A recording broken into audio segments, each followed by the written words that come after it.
This is Plant-Based Briefing, 4 ways the 2023 Farm Bill can help Americans eat more plant-based food, by Starostinetskaya at vegnews.com.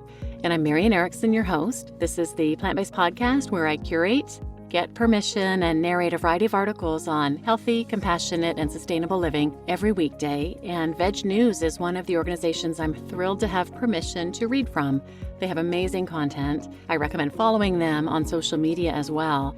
They have tons of resources. They have travel information and vegan trips. They have a vegan weddings website, all kinds of great stuff.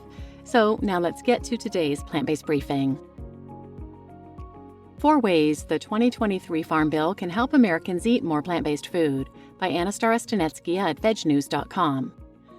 The upcoming 2023 Farm Bill presents an unprecedented opportunity to reshape the agricultural landscape in the United States, potentially allowing for more focus on plant-based foods.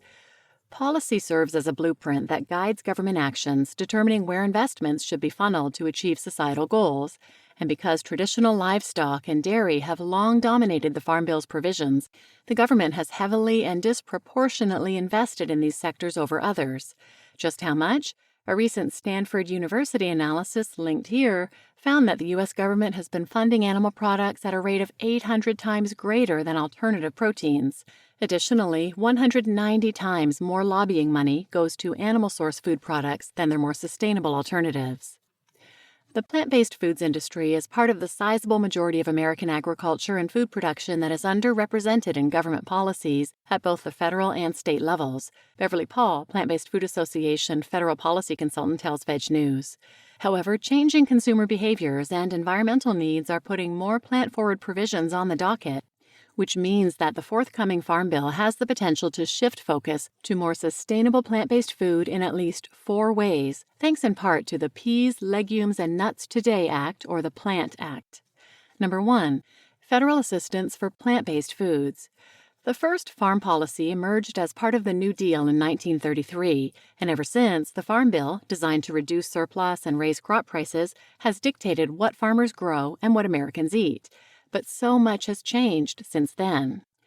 Plant-based foods, including the kinds of crops we grow today like almonds and pulses, or small operations like urban farms, are disruptors to this old system and are fighting for a seat at the table, Paul says. Legislation like the PLANT Act, introduced in July by Congressman Jim McGovern, Democrat of Massachusetts, aims to make plant-based foods eligible for United States Department of Agriculture, or USDA, assistance. The bill aims to boost American farmers and rural communities by promoting plant-based food production. It outlines a framework to maintain U.S. leadership in the plant-based food sector and aims to benefit various stakeholders from farmers to consumers. Number 2, incentives for research and production. The U.S. is already the world leader in plant-based food production, with more than 55,000 people directly employed in this sector, which generates $4.5 billion in annual revenue. The PLANT Act promises to advance USDA initiatives, create jobs in farming communities, and broaden consumer choices. Specifically, it supports U.S. farmers who grow plant-based ingredients, ensures eligibility for food companies in USDA producer programs, and directs USDA investments toward organic farming fields. As such, it provides incentives and recognition across Farm Bill programs for farmers growing crops used in plant-based foods and for the researchers who help them, Paul says. While the PLANT Act stands to bolster the plant-based industry, the biggest hindrance to this industry's advancement, Paul explains, are challenges around labeling regulations, particularly for plant-based milk. The Federal Food and Drug Administration, FDA, has proposed a unique regulation for this sector that suggests including a voluntary nutritional comparison between plant-based and cow's milk. This is despite the FDA's acknowledgement that plant-based milk is not attempting to imitate cow's milk. PBFA and our member companies have spent untold resources, significant investments of both time and money, simply defending what our products are called, even though consumers have repeatedly shown they are not confused about what they're buying, Paul says.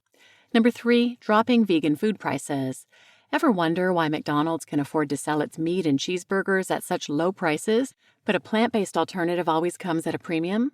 The answer has a lot to do with factors such as economies of scale and government subsidies of animal agriculture, both factors that could shift in plant-based foods' favor should the Farm Bill embrace policies like the PLANT Act. Our top-line message on the Farm Bill is, plants are agriculture, Paul says. To the extent that plants grown to feed people are recognized in Farm Bill subsidies, research, market promotion, and credit programs, our products can become more broadly available and less expensive. Making plant-based food less expensive, thereby making it more attractive to consumers, helps create a more efficient overall food system. That's because for every 100 calories of human edible crops that we feed to them, we only get 17 to 30 calories back in the form of meat or milk.